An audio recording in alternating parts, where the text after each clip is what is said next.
नमस्कार, मी ओमकार. मुंबई तकमध्ये तुमच्या सगळ्यांचं स्वागत. मी आत्ता बारामतीमध्ये अर्थात आणि बारामतीमध्ये कुठे इथले जे शासकीय धान्याचं गोडाऊन आहे सगळं तिथे आत्ता मी आहे. वखार महामंडळाचं गोडाऊन आहे. इथे मागे तुम्हाला ही मंडळी आता येताना सगळी दिसतील. ही एक फेरी जस्ट आत्ता कंप्लीट करून आलेले आहेत. आत्ता जेव्हा हा मी व्हिडिओ रेकॉर्ड करतोय तेव्हा काय होतंय तर तेव्हा 21वी फेरी इथे सगळी सुरू आहे आणि त्यातल्या DIOकडून डिक्लेअर फेऱ्या 10 झाल्यात, पण 21वी फेरी आता सुरू झाली आणि ही 18व्या फेरीची सगळी मंडळी आता इथे एक एक करून बाहेर पडत आहेत आणि थोड्याच वेळात आता बाकीचं काउंटिंग जे आहेत जवळपास 23 इथे फेऱ्या आहेत. 23 मधलं साधारण आता 21 पर्यंत झालेलं आहेत. आणि महत्त्वाची बातमी काय सगळ्यामधली तर जिथे काउंटिंग सुरू आहे तिथून तुम्हाला आता आकडेवर देतो आणि मग त्यानंतर आपण एक्झॅक्टली काय बारामतीत घडतं या गोष्टी समजून घेण्याचा प्रयत्न करू. सगळ्यात महत्त्वाचं म्हणजे आत्ता सुनेत्रा पवार बोलल्यात. त्यांनी म्हटलं की माझं मन भरून आलेलं आहे. दादांना ही आदरांजली होती ती लोकांनी वाहिली. मग आता तर रेकॉर्ड ब्रेक झाला आहे आणि त्या अर्थात सगळ्या मतदारांचे वगैरे त्यांनी आभार मानलेत. आणि इतकंच नाही तर ते म्हणतात की बारामती माझं कुटुंब आहे. त्यानंतर पवार साहेबांनी शरद पवारांच्या नावाचा त्यांनी उल्लेख केला. ते म्हटलं शरद पवारांनी जे इनिशियली डिक्लेअर केलं होतं सगळ्यामध्ये की ते कोणीही कॅन्डिडेट देणार नाहीत, तर हेच मला माझ्या कुटुंबाकडून मिळालेला सगळा सपोर्ट आहे असं ते म्हणतात. आता लगेच आत्ताची जी इन्स्टंट आकडेवारी त्या आकडेवारी आपण जाऊ. 21व्या फेरी अखेरीस म्हणजे या फेरी अखेरीस मतदान किती झालंय? 10,363 मतदान झालंय. सुनेत्रा पवारांना यातली 10,037 या फेरीमधली मतं म्हणतोय मी. किती आहे एकूण मतांचं तर 1,79,657 मतांचं साधारण त्यांच्याकडे लीड आहे. 2019ची निवडणूक झाली होती तेव्हा अजित पवारांना 1,65,255 साधारण माझ्या माहितीनुसार मतं मिळाली होती. It was highest. ते महाराष्ट्रात पण हायेस्ट होतं आणि बारामतीमध्ये अर्थात हायेस्ट होतं. 2024ला जेव्हा युगेंद्र पवार विरुद्ध अजित पवार लढत झाली होती तेव्हा अजित पवारांना 1,01,000 साधारण म्हणजे 1,00,000च्या वरतीच त्यांना मतं पडलेली होती. 1,01,000 साधारण लीड मिळालं. युगेंद्र पवारांना 85-84,000 जवळपास मतं पडलेली होती. पण आत्ताच्या घडीला जेव्हा सुनेत्रा पवार यांनी सगळ्यात जास्त म्हणजे विक्रमी मताधिक्याने निवडून येतील असा क्लेम केलेला होता, तसेच त्यांनी मागणी केलेली होती, मतदारांकडे सुद्धा आवाहन केलं होतं, तर त्यात त्या यशस्वी झाल्यात. हा पहिला टप्पा. आता पुढे जाताना जेव्हा बारामतीमध्ये आपण उभे आहोत आणि ज्या बारामतीमध्ये आता सगळ्यात मोठा क्रायसिस काय सांगितला जातो इथला आत्ताच्या घडीचा सगळ्यात मोठा प्रश्न आहे की लिगसी नक्की कोणासोबत असतात. आता पुढच्या राऊंडची मंडळी सगळी आतमध्ये चाललेली आहेत. या पुढच्या EVM मशीन्स घेऊन चालल्या आहेत. आतापर्यंत मी तुम्हाला सांगितलं की 21वा राऊंड कंप्लीट झाला आणि 22व्याचं काउंटिंग चालू आहे. 23व्या राऊंडचं आता हे सगळेजण मंडळी इथून घेऊन चाललेले आहेत. हे आतमध्ये जातील, ते ओपन होतील आणि त्यानंतर काउंटिंग सुद्धा सुरू होईल. त्यामुळे थोड्याच वेळात बारामतीचा निकाल कळेल. मुद्दा असा आहे ते 2,14,000 जे आतापर्यंतचं लीड आहे बहुतेक उत्तर प्रदेशमधला माझ्या माहितीनुसार मतदारसंघ आहे की ज्या मतदारसंघामध्ये हे सगळ्यात मोठं लीड आत्तापर्यंत देशाच्या इतिहासातलं म्हणजे ज्यावेळी 52 सालापासून जेव्हा सगळ्या निवडणुकांची आपल्याकडे सुरुवात झाली तेव्हापासूनचं म्हणजे साहिबाबाद उत्तर प्रदेशमध्ये सुनील कुमार शर्मांचा मतदार होते. साहिबाबाद मतदारसंघातून ज्यांना 2,14,835 मतं मिळाली होती. 2022चा एक माझ्या माहितीनुसार त्याच मतदारसंघात नंतर 1.5 लाख मतं पण त्यांनी घेतलेली होती. त्यानंतर पंकज सिंग होते नोएडा उत्तर प्रदेशमध्ये 1,81,000 घेतली होती. आता तरी 3 नंबरला अजित पवार होते. आता तरी असं हे क्लिअर दिसतंय की 2 नंबरला जे पंकज सिंग आहेत त्यांचा रेकॉर्ड सुनेत्रा पवार मोडतील आणि त्या सुनेत्रा पवारांचं 2 नंबरला राहतील. आणि आता जी 2,23,000 जर मतदान बारामतीत झालंय त्यातलं जर 2,14,000 पेक्षा जास्त त्यांना मतदान मिळालं तर सुनेत्रा पवार ह्या आत्ताच घडला देशाच्या स्वातंत्र्यानंतर सगळ्यात जास्त मताधिक्य मिळालेल्या नेत्या असतील. महाराष्ट्रातल्या नाही तर देशातल्या सगळ्यात मोठ्या नेत्या असतील. आता मतदान आकडेवारी या सगळ्या गोष्टी तर क्लिअर झाल्या. मला सांगायचं की बारामतीमध्ये येणारा काळ नक्की कसा असेल. ज्यावेळी मी वारंवार सांगण्याचा प्रयत्न करतो की ज्यावेळी अजित पवार असताना ज्या लोकांनी इतर कधीही वरती तोंड काढलेली नव्हती किंवा ज्या लोकांनी इतर कधीही अग्रेसिव्हली स्वतःचा प्रचार केला त्यांच्या विचारसरणीची गोष्टी नव्हत्या अशी सगळी व्यक्ती ऍक्टिव्ह झालेली आहेत. दुसरं भाजप सारखा पक्ष इथे त्याने साखरप्रेमी केली असे वारंवार सांगतो. त्याचं मूळ कारण असं आहे की शरद पवार असतील अजित पवार असतील या दोघांनीही त्यांचे मतदारसंघ सांभाळत असताना त्यांचे मित्र जपले. मोदी आणि पवारांचं चांगलं आहे, तिकडे अमित शहासोबत सुद्धा शरद पवारांचं काही वाईट नाही. अजित पवार तर थेट सत्तेतच जाऊन बसले, तिथं भाजप सोबत त्यांनी हात मिळवणी केली, त्याच्या त्यांनी पहाटेचा शपथविधी पण केला होता. मुद्दा असा आहे, हे सगळं असताना सुद्धा या दोघांनी कधीही स्वतःच्या मतदारसंघात मात्र कोणत्याही एक्सटर्नल फोर्सेसला किंवा फ्रेंडला किंवा त्यांच्या पॉलिटिकल आलायला त्याच्यामध्ये त्यांनी इंटरफेअर कधी करू दिलेलं नव्हतं.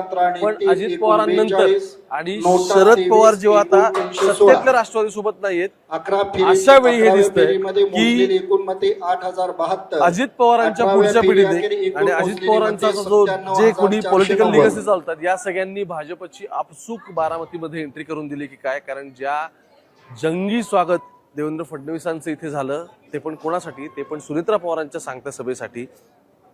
त्यावरून असं दिसतंय की येणाऱ्या काळात 2029 पर्यंत बीजेपी स्वतः इथे स्वतःची पायरोवणी करणार, मतदार स्वतःचे घेणार. आणि सगळ्यात महत्त्वाचं काय, आता अजित पवार गेल्यानंतरची जी काय महाराष्ट्रातली राजकीय पोकळी आहे, ती राजकीय पोकळी त्यांच्याच मतदारसंघामधून भरून काढण्याच्या प्रयत्नामध्ये आता सगळ्यात कोण आहे, तर तो या सगळ्या महायुतीतला सगळ्यात मोठा भाऊ आहे.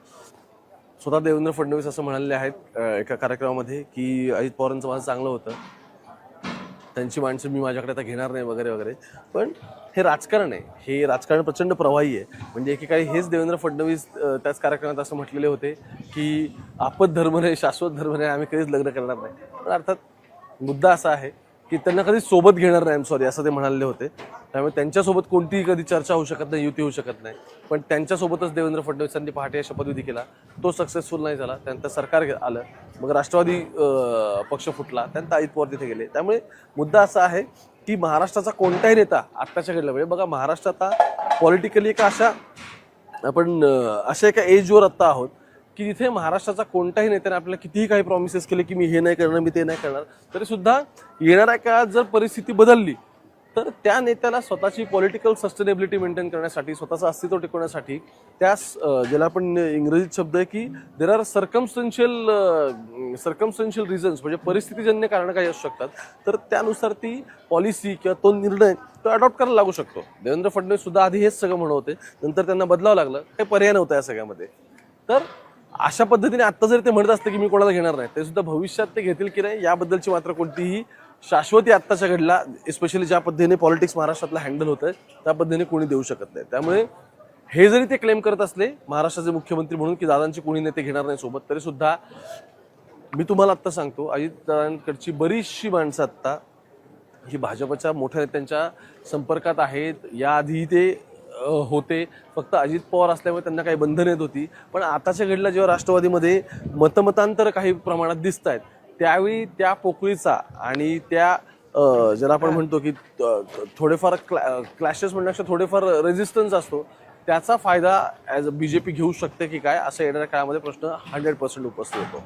आता सुनेत्रा पवार ज्यावेळी आता ही सगळी निवडणूक होतीये, सुनेत्रा पवार पुढे या सगळ्या गोष्टी ते घेऊन जातील. जसं मी म्हटलं की 2 इन्सिडेंसेस या सगळ्या निवडणुकीमध्ये अत्यंत लक्षात ठेवण्यासारखे आहेत. एक म्हणजे पार्थ पवार यांनी जेव्हा मला आठवतं की फॉर्म भरायच्या दिवशी काँग्रेसबद्दल केलेलं वक्तव्य होतं की Congress will have to pay for this. आणि दुसरं जय पवार आत्ता 2029 साठीची स्वतःसाठीची जमीन भुसभुशीत करून ठेवतात. ज्यावेळी एनसीपीमध्ये अशा पद्धतीच्या वाटण्या झालेल्या आहेत की सुनेत्रा पवार राज्यभरात फिरतील, मतदारसंघ जय पवार सांभाळतील आणि पार्थ पवारांनी दिल्लीतलं राजकारण सांभाळावं. ही साधारण मांडणी आधीच्या मांडणीसारखीच आहे की दोन्ही राष्ट्रवादींनी एकत्र आल्यानंतर अजित पवार सगळं महाराष्ट्रातल्या गोष्टी बघतील, अर्थात स्वतःचा मतदारसंघ तेच सांभाळत होते, त्यामुळे अजित पवार इथल्या महाराष्ट्रातल्या गोष्टी बघतील आणि दिल्लीमधलं जे काय असेल ते सुप्रिया सुळे बघतील. पण मूळ मुद्दा असा आहे की सुनेत्रा पवारांनी म्हणजे अजित पवार गेल्यानंतर राष्ट्रवादीमध्ये नॉन पवार जे एलिमेंट्स होते हे एलिमेंट्स वाढले. म्हणजे इंटरेस्टिंगली नॉन पवार एलिमेंट्सच्या मध्ये बार्गेनिंग वाढलं, ते डिसिजन मेकिंगमध्ये आले. आणि त्यातून काय गोष्टी होत आहेत, त्यातून गोष्टी अशा होत आहेत की आधी एक फॅमिली आणि एक पार्टी अशा पद्धतीने एकत्र गोष्टी हँडल केल्या जात होत्या. नंतर पार्टीमध्ये स्प्लिट झाला, फॅमिली सोबत राहिली पण पार्टीतला स्प्लिट मात्र मेंटेन राहिला. आता नंतर जेव्हा फॅमिलीज आणखी आपण एकत्र आहोत, आता आपण पॉलिटिकली पण एकत्र आलं पाहिजे अशा चर्चा सुरू होत्या. 10 आणि 12 तारखेला सगळ्याची फेब्रुवारीमध्ये घोषणा होणार होती, त्याच्या आधीच अजित पवारांचं 28 तारखेचा अपघाती निधन आहे. या सगळ्या घटनेच्या अगदी 10 ते 12 दिवस आधी अजित पवार गेले. त्यामुळे झालं असं की मर्जरचे टॉक्स होते, ते टॉक्स खोळंबले इथपर्यंत सगळं ठीक आहे. पण येणाऱ्या काळामध्ये सुनेत्रा पवारांसमोर मात्र मोठी आव्हानं तयार झालीत. कारण सुनेत्रा पवारांच्या हाती नेतृत्व जावं, हा काही अजित पवार गेल्याचा निर्णय कोणाचा नव्हता. गेल्या 2 ते 3 दिवसात गोविंद बागेमध्ये आणि सहयोगमध्ये अशा दोन्ही ठिकाणी वेगवेगळ्या गोष्टींवरती खलबतं झाली, वेगवेगळ्या ॲडजस्टमेंट्स काही झाल्या. आणि जसं मी म्हटलं की अजित पवार गेल्यानंतरचे जे नॉन पवार एलिमेंट्स आहेत त्यांची या सगळ्यामध्ये बार्गेनिंग पॉवर वाढली आणि त्यातून शेवटी पटकन सगळ्यांची इथे मिटिंग झाली सहयोगवरती. माझ्या माहितीनुसार सिटी इन हॉटेलला बरीचशी मंडळी भेटली होती, त्याच्यामध्ये तटकरे प्रफुल्ल पटेलांपासून सगळी मंडळी होती, भुजबळ होते, मुंडे होते त्यावेळी. सो यांच्या सगळ्यांच्या बैठका झाल्या. हे लगेच तिथून सहयोगवर गेले, तिथे निरोप कळवला. तिथून संध्याकाळीच हे चार्टर्डने मुंबईला पोहोचले, सीएमला भेटले आणि मग त्या दिवशी रात्री परत एकमेकांमध्ये बोलणी झाली. कारण मुद्दा हाच होता की सुनेत्रा पवारांकडे सगळं नेतृत्व देत असताना एक म्हणजे एकीकडे इकडची तुतारी राष्ट्रवादी आणि दुसरीकडे घड्याळाची राष्ट्रवादी ह्या सगळ्यामध्ये एक मध्यमार्ग काढायचा चालू होता. त्यामुळे मधल्या काळात सुनील तटकरे म्हटले होते की बघा, मर्जरचे टॉक सुरू कोणी केले, त्यांनी केले. अजित पवारांचा तोपर्यंत अंत्यविधी पण नव्हता झाला, तोपर्यंत त्यांनी बोलायला सुरुवात केली. आणि मग त्यांनी दुसरं स्टेटमेंट केलं की मर्जर करायचं, पण कोणाचं कोणामध्ये, तुतारी घड्याळात येणार का घड्याळ तुतारी जाणार. सो तुतारी घड्याळात येणार हाच मुद्दा होता. आता इथपर्यंत सगळं नाहीये, समजून घेतलं पाहिजे. अजित पवार मर्जरच्या टॉक्समध्ये नव्हते का, तर ते 100% होते. उलट त्यांना हे हवं होतं, जेवढं मला माहिती त्यानुसार सुद्धा, की त्यांनी इनिशिएट केलेली प्रोसेस होती. ही मोठ्या पवारांकडून इनिशिएट झालेली प्रोसेस नव्हती.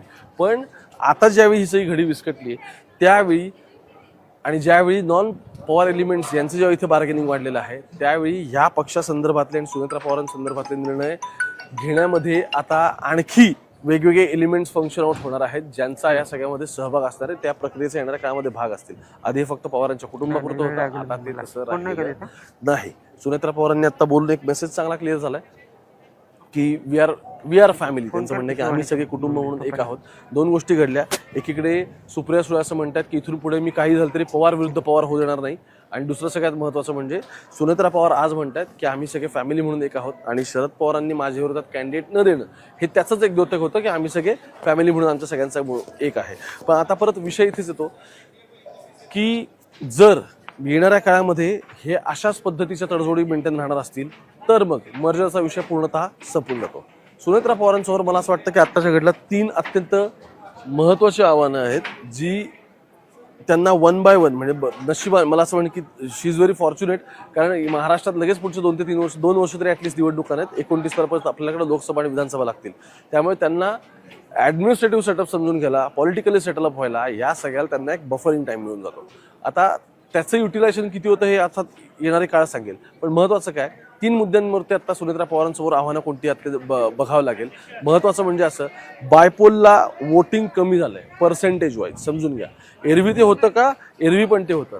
पण यावेळी मी ज्या खाली अजित पवारांच्या माणसांशी बोललो, त्यांचं म्हणणं होतं की वेळेवर घरोघरी यावेळी स्लिप गेलेले नाहीयेत. काही कार्यकर्त्यांनी अजून केलं की काय दादांच्या प्रेमापाठी लोक बाहेर पडतील. काही लोकांनी अजून केलं की अरे बापरा, नक्की करायचं काय नाही, याच गोष्टीची क्लॅरिटी येत नाही, तर आम्ही कुठं काम करायचं आणि लोकांकडे कोणत्या तोंडाने मतं मागायला द्यायचं. तर असे या सगळ्यामध्ये काय झालेलं आहे, बारामतीमध्ये पर्सेंटेज घटलं. समजून घ्या, नंबर वाईज सुनेत्रा पवार पुढे राहिल्यात का, तर ते राहिलेले आहेत. ते रेकॉर्डही ब्रेक करू शकतात ज्यावेळी आता 21व्या राऊंडचं काउंटिंग झालेलं तेव्हा. पण मुद्दा असा आहे, जर पर्सेंटेज वाईज वोटिंग घटलं तर मात्र भविष्यामध्ये त्यांना धोका यासाठी निर्माण होऊ शकतो. समजून घ्या, 2019ला 65% मतदान झालं. अजित पवारांच्या विरोधात कुणीही मोठा माणूस उभा नव्हता. 2024ला पवार अगेन्स्ट पवार झालं, त्यावेळी दोघांनी दोन्हीकडचे वोटर्स बाहेर काढले, दोन्हीकडे मतून करून घेतला आणि त्यावेळी 72% मतदान झालं. आता सुनेत्रा पवारांच्या विरोधात कुणी उभं नाहीये. निवडणूक अगदी 1 साइडेड होती. कुणीही, ज्याला आपण म्हणतो की कोणा कद्दावर किंवा असं स्ट्रॉंग त्यांच्या विरोधात कुणीही पॉलिटिकल एनिमी नाहीये अपोनंट असताना. आता असं असताना जेव्हा 98% मतदान होतं, त्यावेळी ते मतदान कमी होतं असं आता घडलं दिसतं. त्यामुळे येणाऱ्या काळामध्ये ते मतदान त्यांना वाढवावं लागेल, लोकांचा विश्वास संपादन करावा लागेल. आणि सगळ्यात महत्त्वाचं, सहानुभूती ही कायम लाटेपुरती मर्यादित असते. सहानुभूती कोणाला लाईफ टाईम पुरत नाही, माणसाला त्याच्या कर्माने पुढे जायला लागतं. सुनेत्रा पवार आता ज्या पद्धतीने एक स्वतःची चाली खेळतील, त्यातून त्यांना त्यांचं कर्तृत्व सिद्ध करण्यासाठीचा जो वेळ मिळाला आहे, त्यात त्या किती सक्सेसफुल होत आहेत याच्यावरती त्यांचं पुढचं राजकीय गोष्टी सगळ्या ठरणार आहेत. कारण अजित पवारांची सहानुभूती हा मुद्दा या निवडणुकीला चालू शकतो, तो पुढच्या निवडणुकीला किती चालणार, की त्यावेळी लोक मागच्या 3 वर्षात तुम्ही काम काय केलं याच्यावरती आम्हाला उत्तर द्या. कारण अजितदादा हा कामाचा माणूस होता, त्यांनी त्यांचं काम डिलिव्हर केलं, ते व्हिजिबल आहे, ते दिसतंय किंवा ते आमच्या घरापर्यंत पोहोचलं हे आम्हाला कळतंय. मला अडक्या बळीच्या पैशांपासून ते बारामती किंवा आणखी पुणे जिल्ह्यात वगैरे वेगवेगळ्या ठिकाणी केलेल्या कामांबद्दल. सो हे प्रश्न सुनेत्रा पवारांना 3 वर्षांत विचारले जाऊ शकतात, ते सगळ्यात महत्वाचं आहे. त्यामुळे ते त्यांना येणाऱ्या काळात अर्थात सिद्ध करावं लागेल. आणखी या सगळ्यात महत्वाचं काय आहे की आत्ता सिंपती वेव्ह ड्राईव्ह होऊ शकते, हे सगळं ठीक आहे, पण ऍट द एंड हा पूर्ण मुद्दा हा लिगसीचा आहे. अजित पवारांची लिगसी कोण क्लेम करणार, तेव्हा ज्यावेळी अजित पवारांचे धाकटे चिरंजीव इथे निवडणुकीच्या दिवशी असं म्हटले की 2029ला इथे मीच निवडणूक लढावी अशी इथल्या लोकांची इच्छा आहे. त्यामुळे सुनेत्रा पवार तशा पद्धतीची रिस्क घेणार आहेत का किंवा ते तसं बोलणार का सगळ्यामध्ये, हे जास्त महत्वाचं ठरतं. जय पवारांच्या पॉलिटिकल मॅच्युरिटी बद्दल काहीतरी कमेंट करण्यापेक्षा जय पवारांकडे आता बराच राजकीय अनुभव घ्यायला वेळ आहे असं म्हणण्यात अर्थ आहे. आणि त्याचं कारणच असं आहे की काय ते बोलून गेले असतील, त्यांनी तसं बोलायला नव्हतं पाहिजे असं त्यांचेच काका म्हटले, युगेंद्रचे वडील म्हटले. त्यानंतर रोहित पवारांनी त्याच्यावरती रिॲक्ट केलं. ते म्हटले 2029ला जय पवार राहणार असेल तर मग ती निवडणूक पवार विरुद्ध पवार होण्याची शक्यता आहे. याच्यावरती आत्याने पुढे येऊन म्हणजे लगेच सुप्रिया सुळेंनी पुढे येऊन पडदा टाकला की पवार विरुद्ध पवार मी परत कधीच होऊ देणार नाही, अशा पद्धतीची परिस्थिती उभवणार नाही, याची आम्ही दक्षता घेऊ.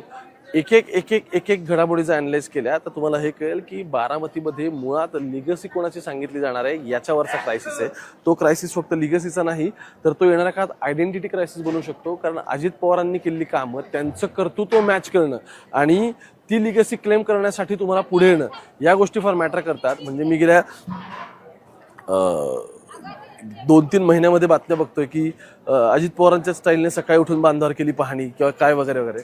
मुद्दा असा आहे, ज्यावेळी दादांची लिगसी ज्याला कोणाला क्लेम करायची असेल, त्यांच्या कुटुंबात असेल, बाहेरच्या असेल, त्याला हे समजून घेतलं पाहिजे की सकाळी खरंच 6 वाजता उठून बांधावर जायला लागतं, संध्याकाळपर्यंत तिथं मंत्रालयात बसायला लागतं, जमेल तेव्हा सकाळी 7 वाजता मंत्रालयात बसून मिटिंग बोलवायला लागतात, दिवसाला किमान 400 ते 500 निवेदनं घ्यावी लागतात, टीमला स्वतःच्या वाचायला द्यावी लागतात, त्याच्यावरती ॲक्शन घ्यावी लागते, स्वतः बसून जनता दरबार भरावा लागतो आणि हे अविरत करावं लागतं. त्यामुळे ती लिगसी सुद्धा क्लेम करावी लागेल. फक्त अजित पवारांचं कोणतरी रक्ताच्या नात्यातलं आहे म्हणून मी त्याचा राजकीय वारसाच होतो अशी लिगसी क्लेम करता येत नाही. एस्पेशली ज्यावेळी अजित पवारांचं कर्तृत्व हे आपण बघायला गेल्यानंतर ते तुम्हाला कळतं की ते गेल्यानंतरच कळते महाराष्ट्रात किती मोठी राजकीय पोकळी तयार झाली ते.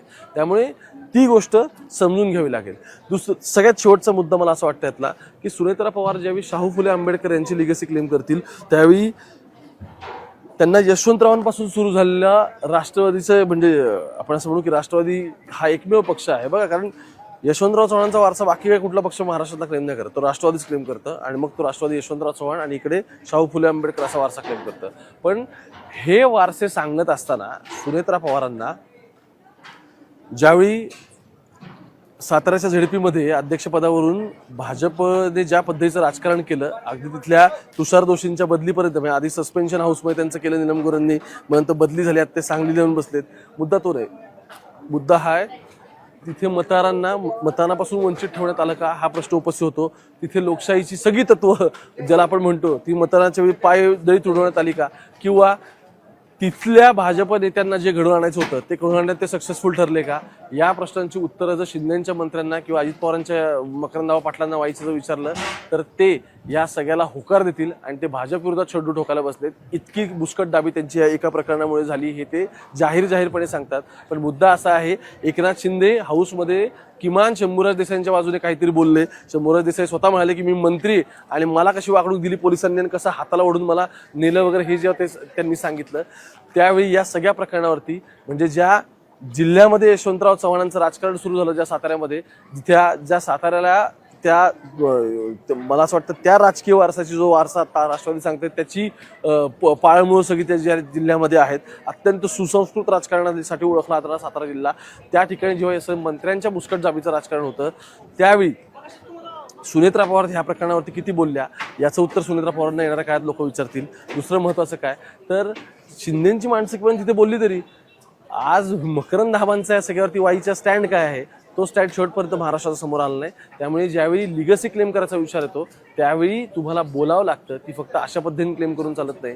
अशा ठिकाणी तुम्ही जर शांत बसला तर मग तुम्ही सोयीची भूमिका घेताय असा त्यातून अर्थ निघतो. आणि दुसरं, ज्यावेळी शाहू फुले आंबेडकरांबद्दल आपण बोलतो त्यावेळी फक्त जाती किंवा एक स्पेसिफिक धर्म किंवा त्यातलं पॉलिटिकल जे काही इक्वेशन आहे तिथपर्यंत हे सगळं मर्यादित राहत नाही.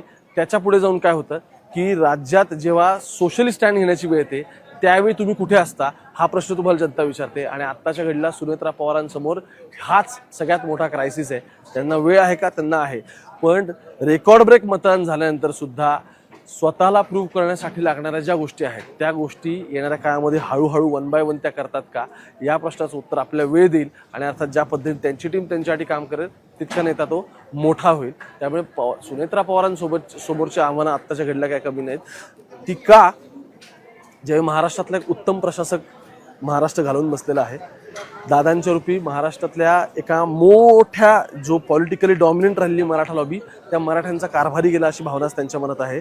तिसरं महत्त्वाचं, ज्या पक्षाचं ज्या पद्धतीने पश्चिम महाराष्ट्रातलं राजकारण चालतं त्या राजकारणामध्ये जी काही सहकारमधली मंडळी होती, तिथल्या बाजार समित्या चालणारी, दूध संघ चालणारी, सहकारामधली साखर कारखाने चालणारी किंवा PDC सारखी बँक, कोणती सहकारी बँका पतपेढ्या चालणारी, पतसंस्था चालणारी, या सगळ्यावरती आता स्वतः सत्तेतला सगळ्यात मोठा भाऊ स्वतःचे टेंटॅकल्स पसरवतोय. एक तर ती माणसं स्वतःकडे घेतोय किंवा त्यांना तिथे निवडणुका लावून पाडतोय. असं सगळं करत असताना अजित पवार त्यांना आधार वाटत होते. आज ते नसताना सुनेत्रा पवार ह्या सगळ्या लोकांसाठी काय करणार आहेत? कारण या ना त्या कारणाने ही सगळी माणसं अजित पवारांचे लाभार्थी आहेत. आणि ते बोथ साईड नातं होतं की त्यांना दादांकडून लाभही मिळाला आणि जसं त्यांना लाभ मिळाला तसे ते दादांचे लाभार्थी आल्यानंतर त्यांनी दादांना पण प्रत्येक निवडणुकीला मदत केली आणि जमेल त्या मार्गाने त्यांनी दादांच्या ते पाठीशी उभे राहिले. या सगळ्या कारणामध्ये सुनेत्रा पवारांच्या पाठीशी ही सगळी मंडळी खरंच उभी राहणार आहेत का आणि सुनेत्रा पवार त्यांच्यासाठी काही फर्म स्टँड घेणार आहेत का, हे कळणं जास्त महत्त्वाचं आहे. म्हणून मी म्हणतो की ज्यावेळी राजकीय वारसा क्लेम करायचा विचारतो त्यावेळी तो फक्त हा वारसा नाहीये, तो त्या मी म्हटलं की सकाळी बांधावर उठून जाण्या ते शेतकऱ्यांशी बोलण्यापासूनचा, निवेदनं स्वीकारण्यापासूनचा ते सामाजिक गोष्टींमध्ये तुम्ही काय स्टँड घेता. ज्यावेळी महाराष्ट्रात हादरून सोडणारी प्रकरणं घडली त्यावेळी अजित पवार काय काय बोलले, कधी कधी ते नॉट रिचेबल पण झाले आहेत. असं नाही की ते सगळ्याच प्रकरणावरती बोलले, पण मुद्दा असा आहे की ते आहेत याची जी काही जाणीव होती ती जाणीव आत्ताच्या घडीला लोकांमध्ये राहिली का ते गेल्यानंतर ते महत्वाचं आहे. आणि ती नसेल राहिली तर ती तयार करणं आणि तो विश्वास संपादन करणं याबद्दलचा बफरिंग टाइम सुनेत्रा पवार सगळ्यावरती विचार करावा लागणार आहे. अत्यंत महत्वाचं आहे. आता थोड्या वेळात हे सगळं मतदान संपेल, त्या गोष्टी पुढे येतील, पण येणाऱ्या काळात राजकीय महाराष्ट्राचा ग्राफ साधारण काय सांगतो की आताच्या घडीला जे सगळ्यात स्ट्रॉंग आहेत, जे महाराष्ट्रात नंबर 1 आहेत, साधारण सगळेच जण जाऊन त्यांना भेटतात, सगळेजण त्यांच्या वाशी जाऊन बसतात. पण मुद्दा असा आहे आज महाराष्ट्रात विरोधकांची स्पेस नाही. आज महाराष्ट्रामध्ये कन्स्ट्रक्टिव्ह क्रिटिसिझमची किती स्पेस आहे याचा प्रश्न विचारला. अजित पवारांवरती कायम टीका झाली, त्यांनी सुद्धा गोष्टी सांभाळल्या, त्यांनी याच्यावरती रिप्लायज दिले. पण आज जेव्हा या सरकारवरती टीका होतात त्यावेळी त्या गोष्टी कशा पद्धतीने हँडल केल्या जातात हे तुम्हाला कळत आहे. तुम्ही तेवढे सुज्ञ आहात. त्यामुळे सुनेत्रा पवारांना हे वारसे क्लेम करत असताना त्यांना स्वतःला ते किती शाहू फुले आंबेडकरांचा वारसा फॉलो करतात हे सांगायचंय, यशवंतरावांचा वारसा ते कसा करतात ते सांगायचंय. आणि जी राष्ट्रवादी जी एका स्पेसिफिक धर्माशी किंवा एका स्पेसिफिक विचारसरणीशी कधी नव्हती, जी राष्ट्रवादी वेगवेगळी मला असं वाटतं की वेगवेगळी जाती धर्माची सोशल आणि इकॉनॉमिकल बॅकग्राऊंड असलेली माणसं एकत्र घेऊन ती त्या कशा मेंटेन ठेवतात. कारण ती मोळी बांधायला एक दोरी लागते. सुनेत्रा पवार ते होऊ शकतात. बाकी तुम्ही मुंबई तक बघत राहा, सगळ्या अपडेट. रेकॉर्ड ब्रेक झाला असला बरेचसे प्रश्न अनुत्तरित आहेत, त्यातले जमेल तेवढे प्रश्न तुम्हाला काय वाटतं हेही कळवा. मुंबई तक बघा. Camera person